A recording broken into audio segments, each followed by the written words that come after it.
আমি দা হ্যাঁ কি হলো? একটা ব্রাহ্মণ খুঁজে দাও না, পুজোটা করতে হবে, ব্রাহ্মণ পাচ্ছি না। আরে দূর, সকাল থেকে আমি কারলে পাতা হাতে করে নিয়ে বসে আছি, আর তোরা আমাকে বলছিস ব্রাহ্মণ খুঁজতে। কাঁঠালি পাতা তো নিয়ে লোকে ছাগল খোঁজে, তুমি ব্রাহ্মণ খুঁজতে বসেছো কেন? আরে আজকের দিনে ছাগল খোঁজা ব্রাহ্মণ খোঁজা দুটোই সমান সমান ব্যাপার আছে। এই অবস্থা? হ্যাঁ, ওই জন্য কারলে পাতা হাতে নিয়ে বসে আছি। তা আমাদের একটা তো দরকার গো। দেখ এখানে দাঁড়িয়ে যদি পাওয়া যায়। একটা খুঁজে দাও, দেখো। এখানে বস, এখানে বস, তোরা বস। বস রে। বেলা হয়ে গেল, অনেকক্ষণ থেকে কখন ধরে না খেয়ে আছি, সকালতে কি করা যায় বলো তো? সেই তো ধর ধর ধর ধর ধর ধর, এই ব্রাহ্মণ দাঁড়াও দাঁড়াও। দাদা পুজোটা করে দিতে হবে আমার। আমার একদম টাইম নেই। আমার পুজোটা, আমার পুজোটা, না না না, আমার পুজোটা, না না আমার একদম টাইম নেই। আমার পুজোটা। অনেক কিছু ধরা আছে।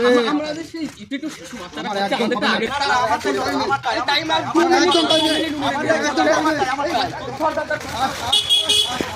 টাইম নেই, টাইম নেই, টাইম নেই, আমার টাইম নেই। তুমি চিন্তা করো না, ছাগল না, ছেড়ে দাও। এখানে বসে একটুখানি মন্ত্র পড়ে দিয়ে তারপর বাড়ি যাবো। ধুতি দেবো না, আমার পুজোটাও করে দিতে হবে। করো, আমার ধুতিটাতে দাও। আমার অনেক কিছু ধরা আছে, হবে না। ধুতি দিতে পারি, আমার পুজোটা করে দিতে হবে। না না, ধুতি দাও। হ্যাঁ, কাঁঠালি পাতা তুমি কি করবা? আজকের দিনে সকাল থেকে বসে আছি, ছাগল খুঁজাও যা। ছাগল হারিয়ে গেলে যেমন কারোর পাতা দিয়ে খুঁজতে হয়, তেমন কারোর পাতা দিয়ে ব্রাহ্মণ করতে আজকে। আরে কি দিনকাল এলো, কাঁঠাল পাতা নিয়ে ব্রাহ্মণ খুঁজতে বেরিয়েছে। পুজো করো, পুজো করো। করে দাও।